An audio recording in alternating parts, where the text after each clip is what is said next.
Hello, everyone. Welcome to the session, Innovation for Impact, Frontiers of Health Innovation. I'm Yuki Hasegawa, General Manager of Tohoku General Headquarters of the Yomiuri Shimbun, Japanese newspaper, moderating this session today. In this session, we will explore the latest technologies, innovations, and trends in the health industry, which is expanding with accelerated pace in various fields. Well, as we face an unprecedented COVID pandemic, there is a growing interest in improving public health and longevity. So where are we? Where are we going? And what can we all expect from the developments? So over the next 40 minutes, we will hear from health, technology, and business experts on the state and frontiers of health and medical industry, and what role China's health industry, which has become second after the United States, could play in the future of healthcare. So I would like to introduce our distinguished panelists for our session. First, Ms. Chun Wu, Managing Director and Senior Partner, Boston Consulting Group, Hong Kong. Mr. Dan Brindle, President of Novartis China. Ms. Gong Yinyin, Chief Executive Officer, Chairwoman, and founder of Yidu Tech. Dr. Liu Jiren, Chairman of Newsoft. Thank you all for coming. So there will be a simultaneous interpretation provided in Chinese and English throughout the session. So please select your language of choice by clicking on the globe interpretation icon at the bottom of this window. I would also like to remind you that to use hashtag #NewChampions22 when you share about this session on social channels. So let us start the discussion. The first question is for everyone. I would like everyone to tell us, to paint a picture for all of us, what kind of healthcare and medical technology and services that people could be enjoying in 10 years, but not today. So can we start with Dan on this question? Happy to. Thanks, Yuki. Maybe provide a little bit of context for my perspective on this. You know, innovation in medicine and health is very high risk, extremely low odds of success.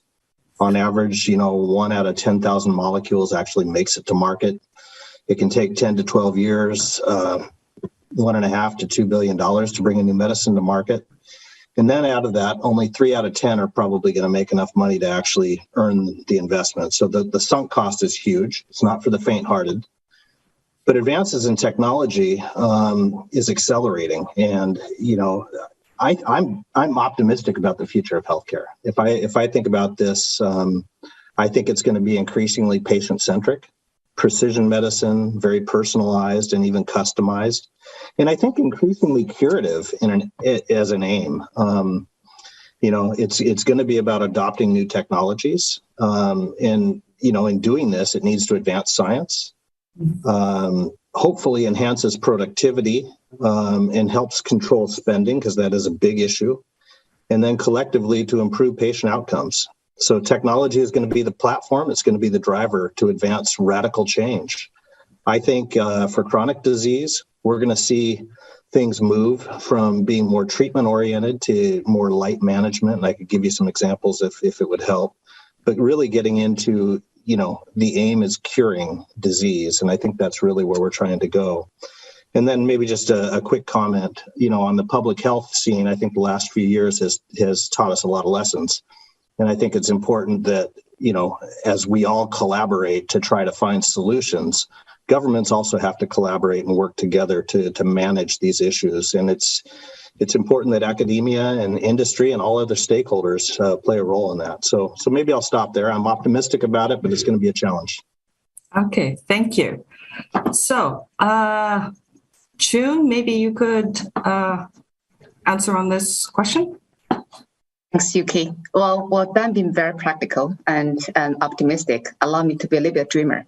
And in 10 years or maybe a little bit longer, I think each of us will have an avatar or digital twin. It is made up from all the layers of data related to health, from my genome to the proteins that are functioning properly or improperly, to the blood pressure and the hormone change picked up by the wearable devices, and to the food and exercise and the sleep information that's synchronized from outside. And she will not only have my data, but also data from you, people like me or not like me, as a training set to feed the algorithm. So what this is avatar for?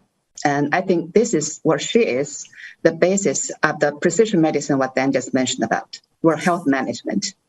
So my avatar will tell me that I need to have vitamin D supplement now at 2000 IU due to lack of sun exposure in the last 3 weeks, or I'll have my bone density decrease and my fracture risk will increase by 10%. While your avatar may help you to identify which diabetes drugs that work better for you, given your genes and the diet and exercise pattern. And I think our avatar will also help surgeons and the physicians will treat us better. They can operate on our avatars in the metaverse and to discuss with us and decide together on the optimal treatment plan and minimize the side effects. And I think the avatar will also help pharma companies like Novartis and meta companies like Neurosoft and to conduct clinical trial much faster and safer. Not only they can quickly scan and recruit the right patients for these trials, but also can conduct a virtual control arms without actually delivering the drugs or placebo on us as a controlling group and as a physically. So hopefully that paints a picture that we can realize in 10 or 20 years. Okay, thank you, Chun. So there was a mention about Neurosoft. Maybe Dr. Liu, can you tell us about your picture? 大家好，首先呢，我认为这个问题可能不同的国家、不同的区域会有不同的答案。那我如果就从中国这个区域来看，我觉得未来10年或者我们希望来得更快，能够解决医疗公平性的这个问题，是一个很挑战的问题。像中国这么大的一个国家。我们的医疗的资源主要是在最大的城市的，好的医生都在北京和上海，还有一些大的省会的城市。但是我们看到很多的人生活在2线城市偏远的地区，他们这些地区呢，可能这个吃的也不错风景也不错，但是寿命并不长。一个原因就是当遇到疾病和紧急的情况的时候，得不到及时的救治。所以我认为能够使所有的人获得公平的医疗，这是一个国家在发展过程中要解决的问题。当然，如果从全球来看，我们看到亚洲、看到非洲、看到欧洲这个可能每一个区域的医疗公平性都是不一样的。我认为这是一个问题第二个问题呢，就是精准的医疗这是刚才我们谈到了元宇宙也好谈到我们今天用数字化的技术来解决这些问题。那我们的医疗的形态过去特别像 art 像艺术。也就是说，我们每个医生有一点像艺术家他们呢每个人的看法都不一样，每个人看一个病的时间、质量用的方法论都不一样。那如果是这样的话，我们就没有所谓的公平性。所以，如何把医疗的过程从 art 变成一个工程就是从个性变成一个平台和一个系统，我认为这是未来在我们科技需要解决的问题当然这个工程化的过程才能带来对医疗费用的精准控制，对看一个病用多少时间这个用什么样的这个医疗路径这个方面才能得到更好的解决这就依赖于元宇宙也好依赖于人工智能也好，大数据的技术也好但是我们服务的目标是清楚的，也就是我们需要用确定的度量方式来看待一个疾病的治疗过程，而不是一个随机的一个过程。谢谢。Thank you, Dr. Liu. So last but not least, Yin, do you have any comments on this picture in 10 years? Thank you, Yuki. I actually think about, the future a lot. But, I always think that when you talk about the future, you want to talk about the past, right? So when I started thinking of, start up my own company in 2012, I was quite young and I wanted to find something I want to do for the next 30 years. So the next 10 years is actually within my thinking scope. And so in 2012, when I was thinking about starting a company, people don't talk about big data, AI a lot in 2012, and a lot of people think that in 10 years, it probably take 20 years to build a public health platform. And but here we are, right? So gradually you face difficulties every day, but you get there. Right. So, but the journey was very tough. And, between 2014 and 2018, without a penny of revenue, we actually invested more than $100 million on something called the Edu Core. So that's the data infrastructure that enables, raw data to usable data to computable data to to knowledge graph and disease knowledge graph, and then you can build AI and algorithms on it, and then you can use those AI to on top of those use cases. And after 2018, we have the technology, and quickly we adopt our AI into 3 major use cases, which is the data infrastructure for public health management, which is used by tens of cities now. And the second one is what Dan talked about, the drug developments. So we already work with 260 research institutions on hundreds of molecules, either for drug developments, real-world studies, or post-market studies, and with AI and with data technology, it's just more efficient. And for some of the molecule, you can bring down the cost by 60%. But for some of the molecule, we're just useless. And so that gives us a lot of work to do for the next maybe 10, 20, 30 years. And the more data you get from the sensor developments, the more analytical capability is required for your central system, and hopefully that eventually it's going to get cheaper and cheaper. A lot of rare diseases are not rare anymore because even there are 10 patients out there, we can still deploy enough science brain into those 10 patients in the planet. That's probably maybe 20 or 30 years, not 10 years. But eventually, once you change research and developments and the supply of the medical, then you change efficiency and experience eventually for healthcare services, right? And payments. So I think that, our mission is to make value-based precision healthcare accessible to everyone. And it's not going to happen overnight. And I gave myself 30 years to do that. So I'm going to be around for a while.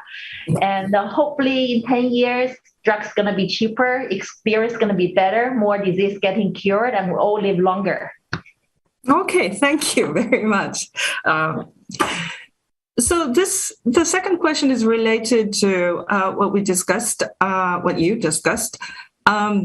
You've already mentioned some of the technologies that are key to these developments, but Yin, what do you think is primary? What's the most important kind of technology that would, what you said about this, the next 10, 20, 30 years, what will be the key? What do you think will be the key? When I entered this industry, I thought I'm going to find a group of really, really smart, intelligent people and just gonna, save the world and cure diseases. And then you realize this industry really already has the smartest portion of the brain on the planet trying to solve the hardest problem on the planet. And you actually realize that it's a systematic problem, because just any operation, you need a good anesthesia, you need a good medical equipment, you need a good drugs, you need a good doctor, you need a good group of doctors and physicians and nurses and so on and so forth. So it's a lengthy process, and I've talked to academians around the world, and everybody is working very, very hard, and they were all trying to solve. They all have a grand dream, but they all work on a very small problem. So there is no one technology that I think is super, super important. I think working together, solving that one little problem, and that maybe on the sensor, maybe on the storage, maybe on the transfer, maybe on the analytical, is something that we actually had to work together. Okay, thank you. Can I also ask Chun from maybe more from the business side on this issue? What are the key technologies that could bring the future to us? We've been working with a lot of companies and also hospitals to bring not only the success of the products like pharma drugs or as Dan mentioned, more of curative treatments and equipments. Like Mr. Liu mentioned about the market access, as well as Ying talk about AI in the healthcare. What we see, I think, is the technology come from two sides or two angles. One is biotechnology, BT. One is we classify it generically as IT, right? It's a BT IT. So from biotechnology, I think they're going to be still advanced in every field, every therapeutic areas, and every modality. But if you look at the most unmet needs, I think in basic research, immunology and neurology, will make a tremendous progress compared to other therapeutic areas. For example, advance in brain sciences will alleviate depression, improve motion coordination, alleviate so-called phantom pain perception, etc. So which these can hard to be realized and or treated by traditional therapies. Beyond basic science or basic research on translational medicine, big part of biotechnology development these days are focused on gene and cell therapies. So as Dan mentioned again, there's more and more curative treatments now, or at least that's the aim.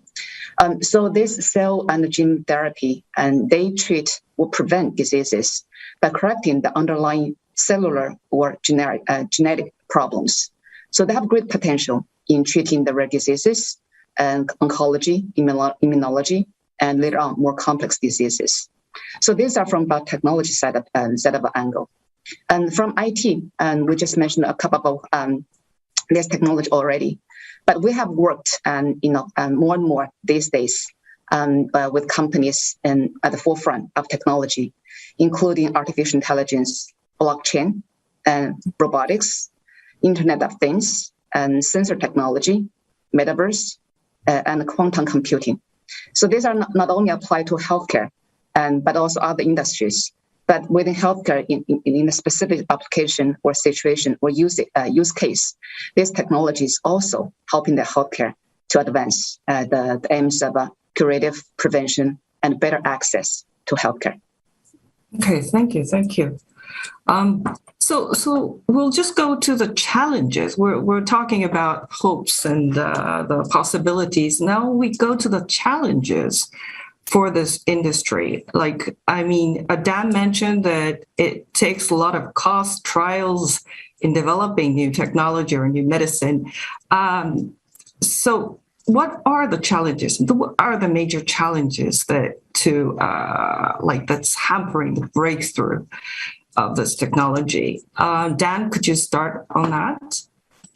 Yeah, maybe I'll kind of group it into a couple of areas. I mean, I thought Chun and Ying gave a really nice kind of frame for this. But I mean, if I think about RNA technologies, cell and gene therapies, And other advanced therapies or technologies that are leading to breakthrough innovation, transformative new medicines, it's happening. And think about it. I mean, when the pandemic set out, for vaccines to be developed within a year is really pretty remarkable. I mean, these things take many, many years, but it also brought mRNA technology to people's attention. And I think, one of the interesting things about the pandemic is that when you're in an urgent situation, it forces regulators to also think differently about things, and they have to make decisions faster when they may not necessarily be as comfortable with doing that. Less well known, mRNA is one of only many RNA technologies. So what's really interesting is the technology itself is capable of much, much more. So I think this is going to be, it's been researched for 20 years, but I think RNA technologies in and of themselves are going to completely transform healthcare. One RNA technology with a promising future is small interfering RNAs, or siRNAs. The way this works is actually pretty cool. It's really elegant. siRNAs are kind of a small fragment of a longer piece of RNA. So unlike mRNAs that are used to introduce something into the cell, the siRNAs are used to block something that's going on inside of the cell. So, I'm excited about the power of technology because it opens up the possibilities of tackling things that we call undruggable targets in the world of drug discovery. So they can be administered less frequently. And it makes the possibility of giving patients much more convenience and hopefully having a much larger impact on public health. On the digital side, when therapeutic tools help us reimagine medicines, the digital tools help us reimagine how we conduct R&D, how we operate. They bring ways that we treat patients to increase the health of millions of people. And, it really changes the way healthcare is delivered. So, as we look back, I mean, how have these trends kind of changed things? We've seen breakthroughs in the applications of digital technology to healthcare, cutting edge artificial intelligence and robotics in the operating room, diagnostic algorithms that use big data in primary care, and products to engage with customers, patients, internet hospitals, et cetera. If I just think about the Shanghai lockdown for a minute, we all, or some of us went through that. What was really interesting is how the digital applications really helped make sure that patients were able to get medications. It's remarkable. And if I think the advances that have taken place in China in the healthcare system, in the 20 some odd years I've been working in this industry in China, in some ways far more than my own home country, the United States. So I think there's a lot going on. What I'd like to see more, frankly, is systems coming together rather than operating in isolation, because I think that's where the real power is going to come, is through collaboration and working together. So, those are just a few thoughts. I'm interested to hear what the others think. Okay, thank you very much. Dr. Liu, could you give us some insight on this topic? 首先，我认为面向未来的一个很大的挑战是我们所面对的健康医疗的生态，这个生态十分之复杂啊。And in fact, the collaboration across the different parts of the ecosystem has not yet been achieved. It's still far from what we expected or hoped. About 30% of the hospital's informationization has been done by Newsoft. And the medical care system for China, 40% to 50% had been worked on by us. And you can see every specialty, every department, and every hospital, they don't even speak to each other in terms of data. And the treatment of one disease, when it needs to go through different departments, there is not an available consensus or connection. And in a country like China, we don't have a lack of data. We have a huge amount of data coming from the trials and treatments of doctors, but the understanding and interconnectivity of the different data sets would be the key. At the moment, that's the biggest challenge. So a specialist would be looking at one type of disease, and that disease might be caused by other reasons that are quite far far from what their daily knowledge is. So sometimes we look at a blood test result. What is the relationship between this result and the imagery tests and the DNA tests? What one drug does to a person's body? How would it impact on other systems in the same human body? There needs to be collaboration. There needs to be communication between different departments in a hospital, between medicine and medical services, and so on and so forth. If there is no close collaboration, we don't have efficiency, we don't have precision, and we don't have best practices. And the goals we have been talking about, equity, homogeneous medical services, these will not be achieved without the support of the data. But when we can achieve that, then the medical industry then becomes a computing industry. It relies on a huge computing power. It relies on artificial intelligence, big data, and then we'll be able to find the best practices, the best methods and treatments within the shortest period of time, and then we'll be able to talk about equity. Okay, thank you, Dr. Liu. I think Dr. Liu touched a lot on China's role here. I would like to move on to China, since we are having the new champions meeting. So, Dan, could you kind of describe the landscape of the health tech innovation and China's role in it?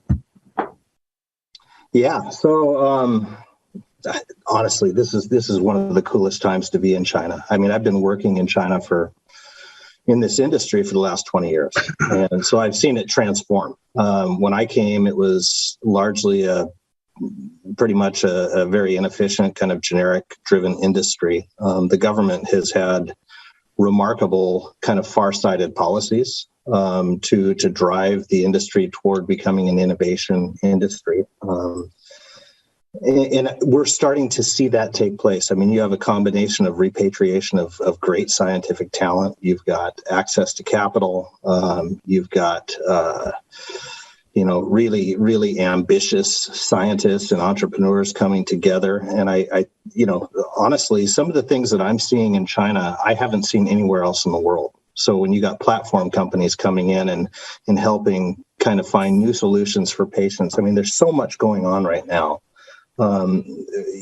It's really, really quite remarkable. And I think we're going to start to see, it takes time for these things to adapt. But I think what we're going to start to see is really significant improvements in patient outcomes. And, one of the things that, as I look at, Chinese innovative pharmaceutical companies, I think one of the limiting factors right now is that they're primarily going after the China market. But I think where the interesting points of collaboration for companies like Novartis is that we can also help them go global. So we've had, recently we entered into a partnership with BeiGene, which is an oncology company, a Chinese oncology company, very impressive company, to take a product that they have generated for the China market. And we're helping them take that to, the U.S., Europe, and other markets around the world. So I think there's the interesting thing about this is it just creates so many new opportunities for working together and partnering models. And I think there's, again, I'm very optimistic about where it's going. So thank you. I don't know if that helps. Yes, thank you very much. How about Chun? I'm sorry, I was going to ask Yin about this because it's a technology thing. How do you see China's role? I think, we have an aging population problem, right? And it's growing fast. And so other than us working on using our core technology for drug development, which is a very big part of our business. The other part of the business is the complementary insurance that we work with the China equivalent Medicare. And we have launched that business 2 years ago. And now we have 16 million people under that program in Beijing, in the key cities in China. And because of there's a lot of pressure on Medicare, and hopefully with our complementary insurance that we work with the city government, that we can have we can release that pressure a little bit.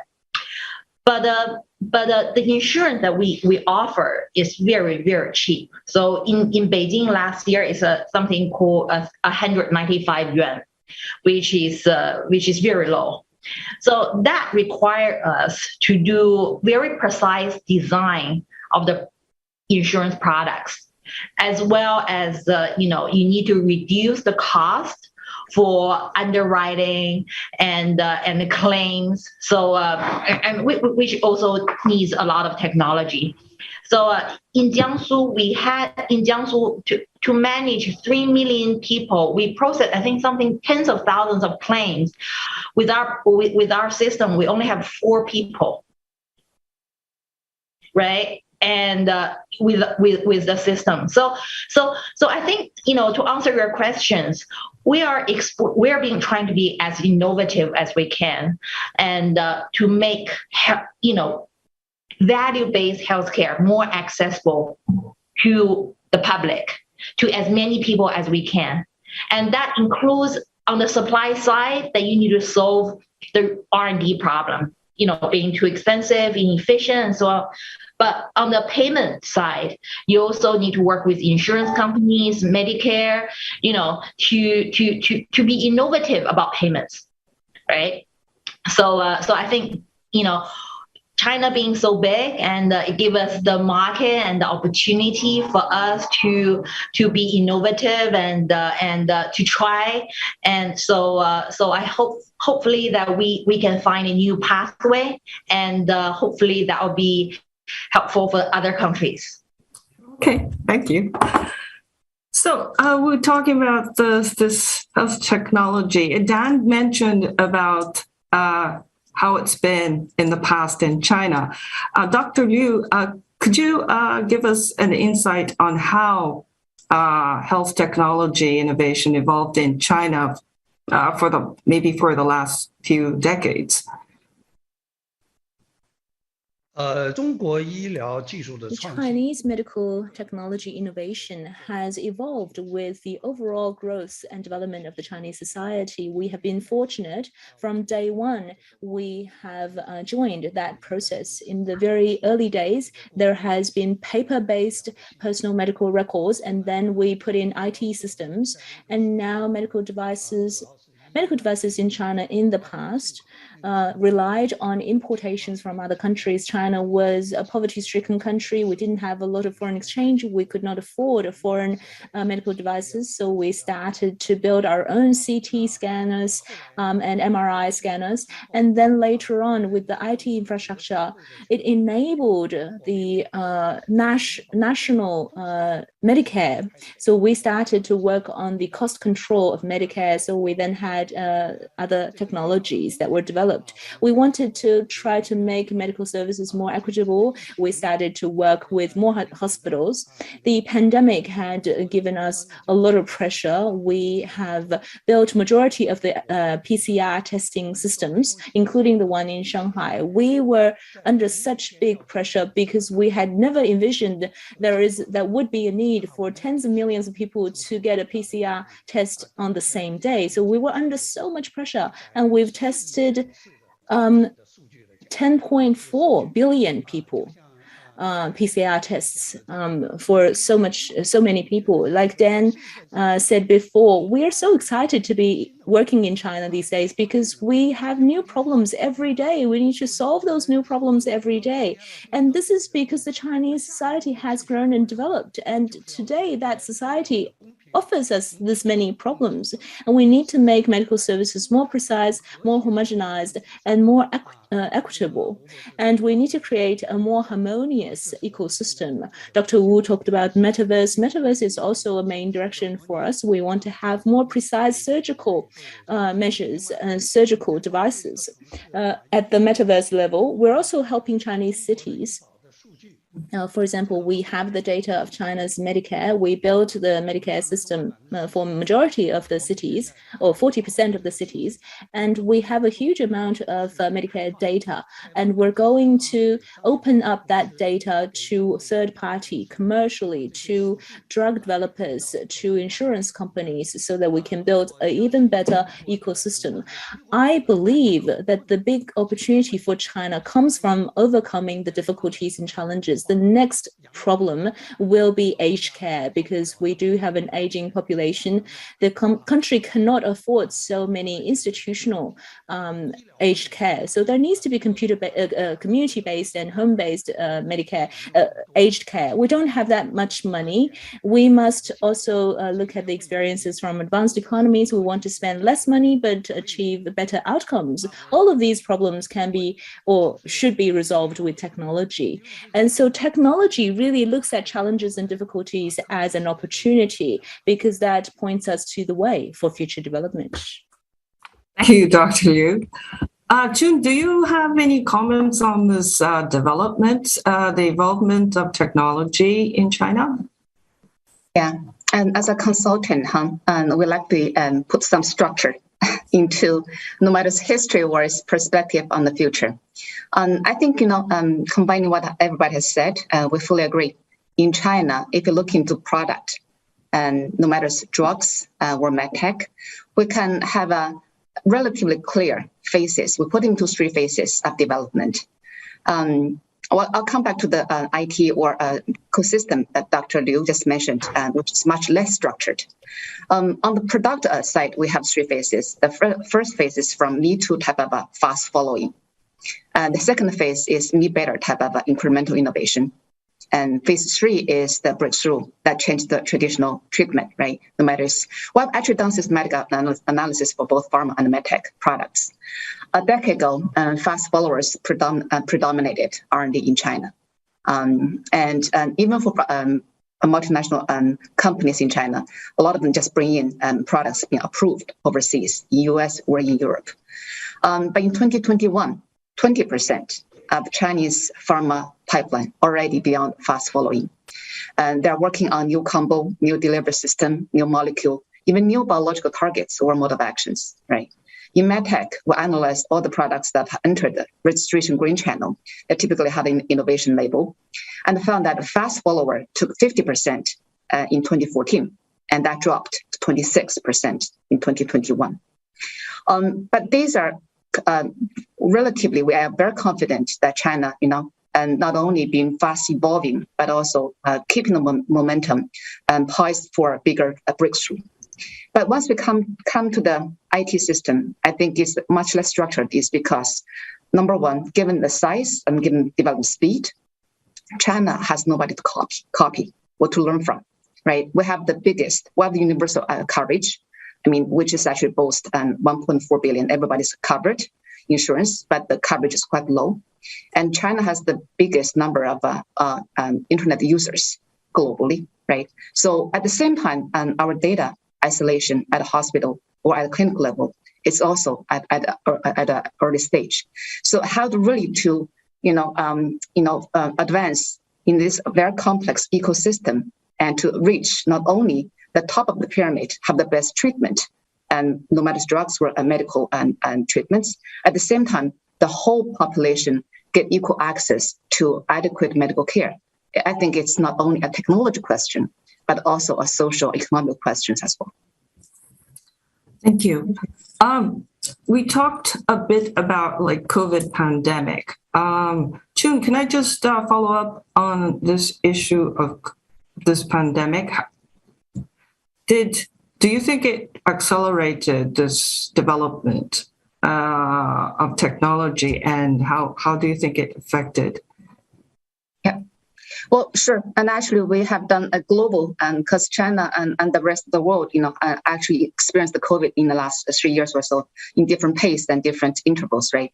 So in our global study of how pandemics changed the industry of healthcare, we actually found, 3 ways of, really almost benefited, but definitely changed how we treat our patients. Dan mentioned about mRNA, the COVID-19 vaccine, which was approved, within 1 year, which is remarkable considering how long we typically develop a vaccine. Takes 10 years or even longer, right? And even on the treatment side, and more patients' journey start with digital interactions now. And our global study shows that current use of telemedicine is 11 times higher than that before the pandemic. And 2/3 of the medical institutions believe that the popularity of online consultation will accelerate in the next 1 to 3 years or so. And up to 60% of basic patient interactions will move online in the next 3 to 5 years. So that really has fundamentally changed how we look at some of the treatment steps we have to take. Typically, everybody, especially Asian, like to flock into the hospital and have a conversation with the physicians face to face, right? But even that is also changing. There's also set of care shifting from hospital and clinics to the community and to home. And nearly 30% of the medical institutions said that remote patient monitoring services have become a new norm, while only 12% of the institutions held that view before the pandemic. So not only patients want to do more and more, will have to do more and more, use telemedicine, physicians and institutions also take that view as well. Okay, thank you. I think we're kind of running out of time. I would like to go to the last question, if it's okay. We talked a lot about collaboration and communication across the industry and also like the countries, the governments. And so, and we also talked about like how we could deliver these services to all the people. So the last question for everybody. Please be quite brief so that we can finish on time. But what are your thoughts on like the collaboration? What can collaboration bring to innovation? And also, what do you think is the best result out of this collaboration? Can we start with Yin? I think, after working in the healthcare industry for those many years, collaboration is a must. It's not what it brings. Every molecule that we use and every new therapeutic that is on the market, it takes a lot of collaboration, right? And either academia, policymakers, scientists around the world, and production method around the world, and the factoring, CFDA, and it's everybody. I think that is a must-have, and if we want to solve the problems of aging population and cure cancer and solve a lot of rare disease problems, accessibility problems, and pandemic, we need a collaboration, and that's through different industries. Like within our company, the physicians and doctors need to work with our data scientists. Data scientists need to work with our engineers, and our engineers work. So within the same location, but also that we also work with many universities around the world, and to solve the problem that we're facing. So it's a must-have in my daily life. Okay, thank you. Dr. Liu, briefly, can you give us an insight?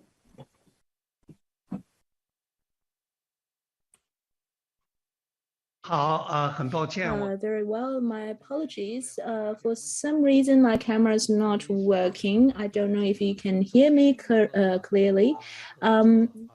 Collaboration in technology, including R&D and medical services. This is very, very important. Our modern services have now received about 20% of our business from overseas market for Newsoft, and our medical devices are sold to around the world, and we must look at how we can supply data training, data services to our global customers, including those customers along the Belt and Road, and we're now working with Central Asian countries and in South America.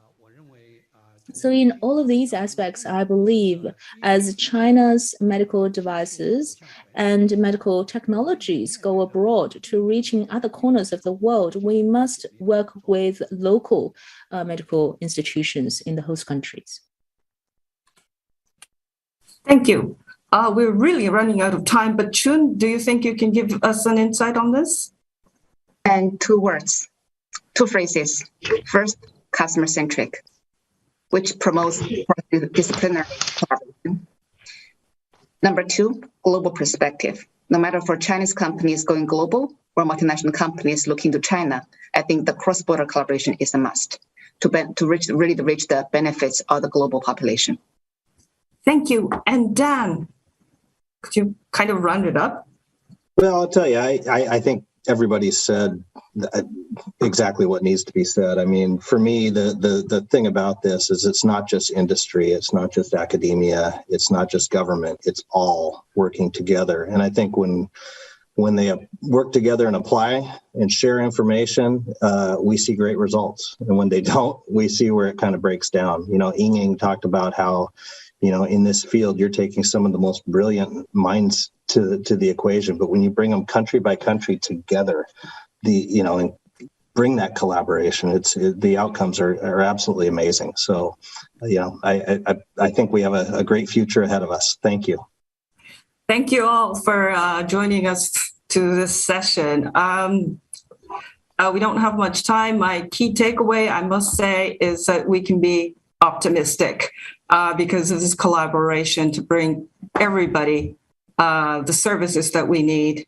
And I don't have much more time to elaborate on that, but thank you once again for everybody. And thank you to all the audiences around the world. I hope you had a very good insight.